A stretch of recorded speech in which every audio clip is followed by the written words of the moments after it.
Have a look at the Gibson LP6 Reference monitor. I bought a set of these, well, recently. Here they are, and I'm just now getting around to unboxing them.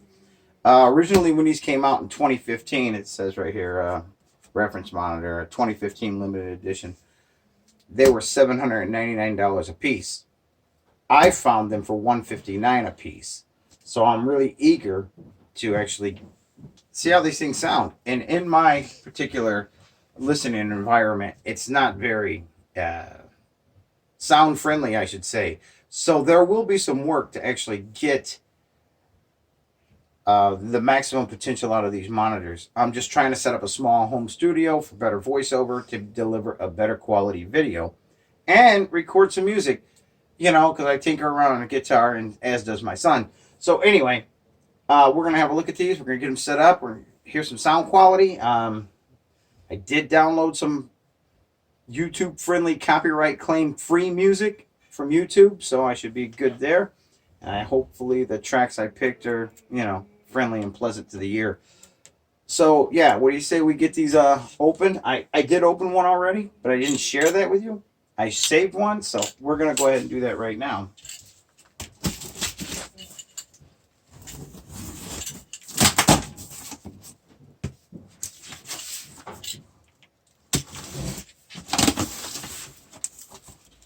So here we go.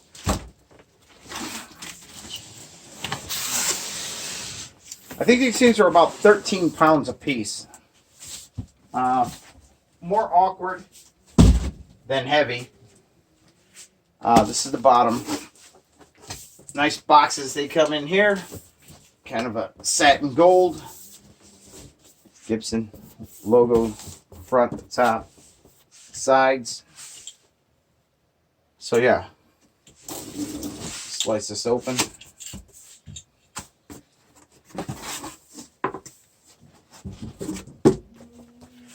I have a little quick start guide here. This is Gibson reference monitor. And of course, tribute to Les Paul himself. Moving right along. Set that there.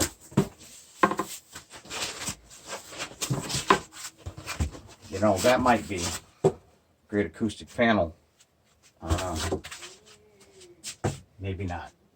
I'm not an engineer. So these monitors come in a really nice bag. We'll call it a protection bag. And I know there is a power cord down here in a box, which I need to pull out. Oh, it's fighting me every inch of the way here. Yeah. Power cord. Get this guy. It's back in here. Put that back in there. And get this out of the way. And let's get this out of the way as well. And what we have left here are two monitors.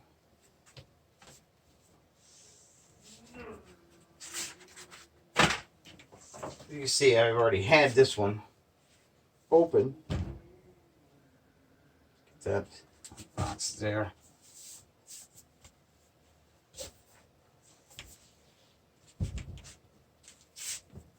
Really cool bags. So you can just, unfortunately, I wish they would have made this Gibson logo stitch where it read like this, because you know, they would be great dust covers for when they're not in use. So it's going to say Gibson upside down. So that's just one thing. Hopefully, that's the worst of it. So what do you say we have a really good look at these things? So, let me get a tape measure.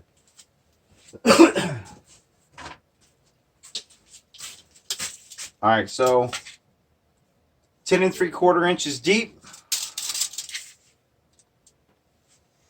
14 inches tall, and 9 inches wide. That's our sizes on these monitors. So we have a 6-inch woofer, and this guy comes off. This is a protector for the tweeter. A 1-inch tweeter. Get rid of that. a nice metal mesh grill with some chrome trim. We got our binding here, simulate our guitar binding, and our ports down here to simulate, well, probably F holes, but obviously they're not F holes. But they are very handsome. So we have a cherry sunburst flamed maple on the front here. Now these things are very, I mean, for what they are, they're quite substantial. So yeah, there we are with that. Let's turn it around and let's get a look at our backside here. And so we have an on and off switch. We have a combination input, which is an XLR or tip ring sleeve. Tip ring sleeve. What is that, you say? This is a 1/4-inch tip ring sleeve. Tip ring sleeve. Not to be confused with a guitar cable, because that's just a tip sleeve. You have your bass control and your treble control. We're going to leave it flat for now because I don't know what we're going to need with my room environment. I just don't know. Then you have your volume control, which is turned flat right now. We'll leave it at that. And you have your power supply right here. Oh, and we also have a standby. So we have to make sure that we have that set correctly. Otherwise, we may not get a sound. Gibson Les Paul, and you have the number of production. Again, I don't know how many of these that were produced, but this says it's number 427 of how many in a batch. I don't know. Of course, you have the Gibson Les Paul hologram sticker there, and this is number 430. So these two are not far apart. This is a 427. This is a 430. So that's actually quite nice. That they actually came that close in color. So what I'm going to do in this little room here, which is probably kind of a mistake, is I'm going to bring my laptop and my audio interface in here and give these a sample. But then I'm going to take them into my actual environment where they're going to be seated permanently, and we're going to give them a try there. And there's where the project for me begins, because I am going to have to try to work this room that these things will be in to get a sound that I like, cutting down on a lot of noises. I'm in a basement. There are so many advantages to being in a basement, and then a lot of disadvantages, pros and cons. Pro, it's all concrete and limestone around me. Excellent for keeping the noise out and keeping the noise in, so I don't bother my neighbors. And I get less noise from the outside. However, within this environment, I get furnace noise. I can get rid of that easily. I can try to dampen it and separate myself from it. I'll get reflections off of all of the brick because it is so dense.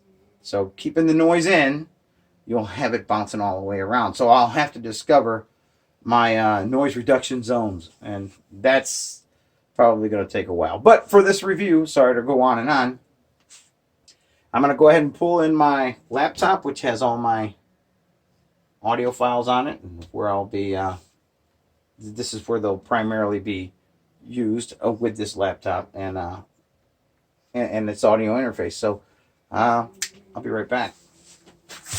So now here's our cables. This is how we're going to connect our monitor to our audio interface. We're using the Focusrite 2i2. So, you know, again, these cables are $17 a piece, and you know, who knew? And two is to decouple it from the surface that you're sitting on. And what I mean by that is bass has a tendency to travel all over the place. So they put this 1/8-inch piece of foam on here on the bottom, I'm guessing, in an attempt to stop them from walking all over the place with the bass engaged. Music with bass, intense music. And also to separate it from the unit it's sitting on, so you don't get that reverberation all the way through the entire desk and everything else. And so you have, so this is how you judge audio. This is the left and this is the right. So when you come to port it into your audio interface, you want to use that speaker into the left. And then we have one more here. And maybe I should have opened these before I started this, but I didn't. So as well, because we're going to need power to fire these guys up. And I'm going to try to get you dead centered as if you were in the listening position, because that is only fair, I think. There's that. Let's put this guy in. And what we'll do is we'll set this back out of the way here. I got the volume completely turned down on the audio interface, and what we'll do is we'll start a track, and then we'll come up the volume.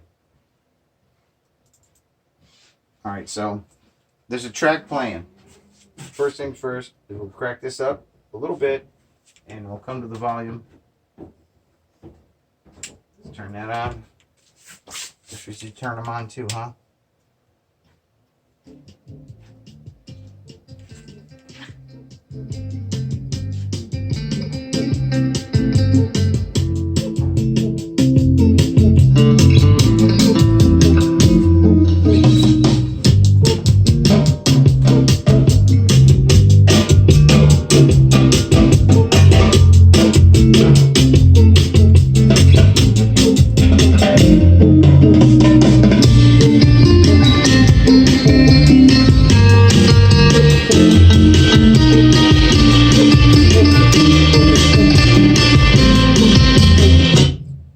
Real quickly, I'm gonna reset the camera. I'm gonna pick a different track because I'm not feeling that track, and we are going to put you like that you were in the monitoring. These should actually be angled in a little bit, like so. So I'm gonna bring you around, and yeah, pause. All right. So let's choose a track. No in particular track. It doesn't matter. See how things sound.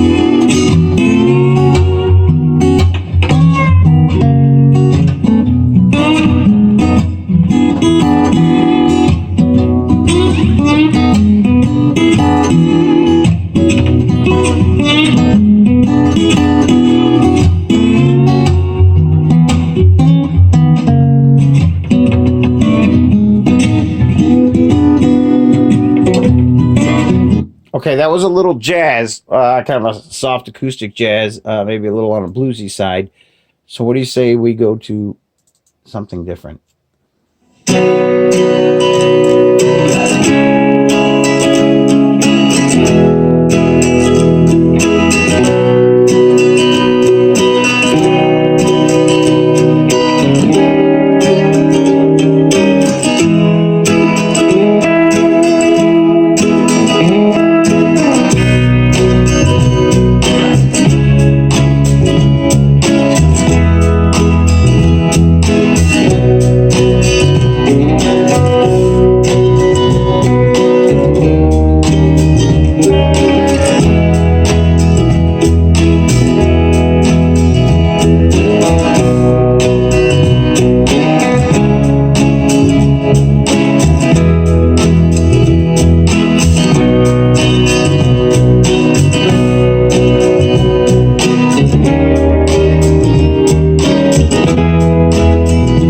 All right, one more track, and then we will move these.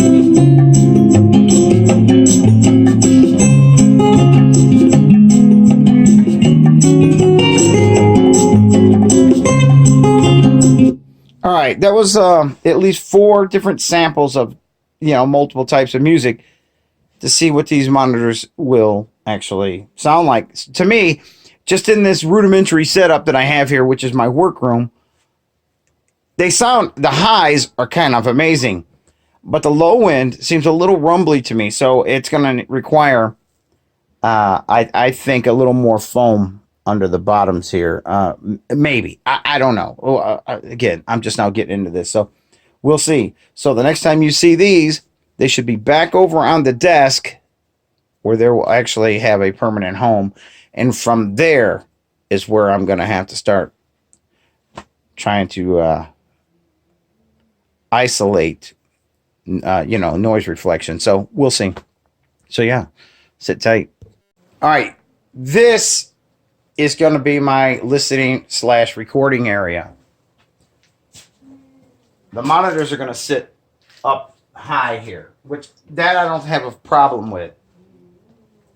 However, I got a ceiling here that's going to require at least a little bit of sound treatment, acoustic treatment, because they're going to be kind of high, so you don't want them bouncing off the ceiling.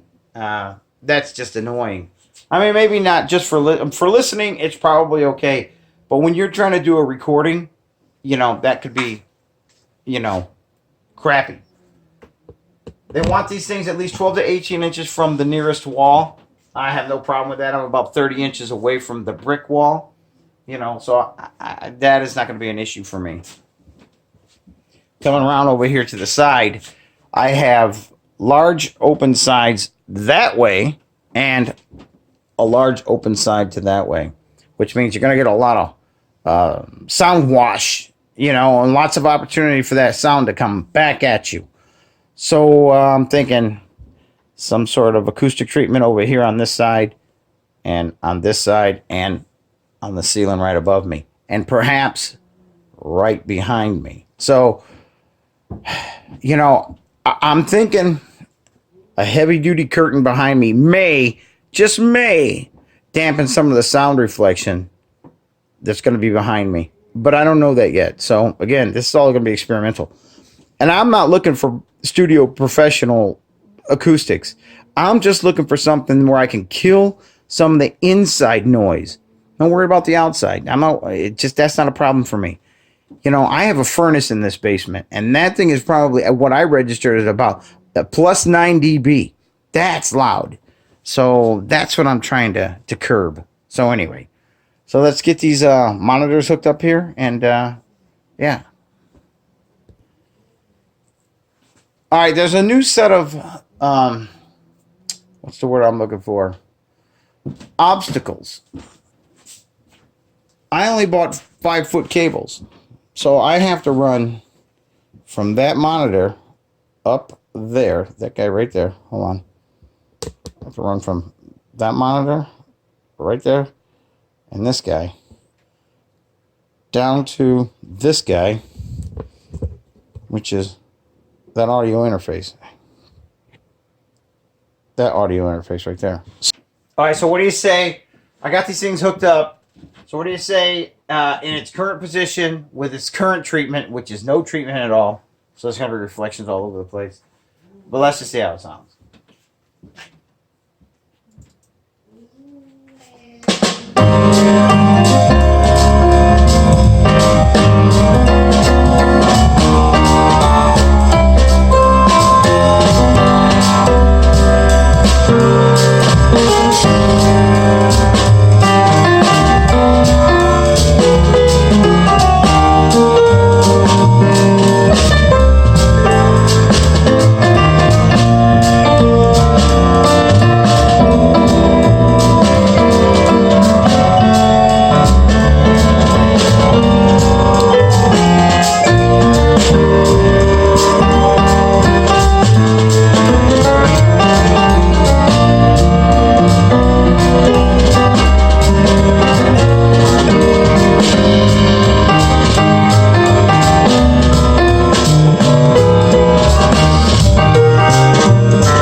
All right, let's try one more song, and we'll end our sound samples.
That's a big enough sample for now. So what I'm going to do is I'm going to actually take you on this journey with me of trying to get this room kind of not soundproof. I don't want to say that because that's not necessary and it's not realistic. So yeah, anyway, just acceptable enough to make a recording, a voiceover or whatever. Just better audio for my videos, because so many times when I go to edit a video down here, and what I hear all the time is primarily that furnace kicking on, and it drives me nuts.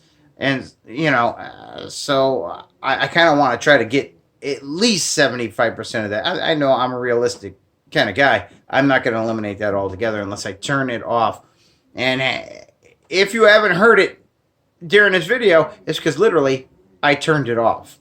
So the downfall of that is I may freeze to death in the winter or boil in the summer. So turning the furnace off and being mindful of turning it off when I'm doing a video, that's never going to happen.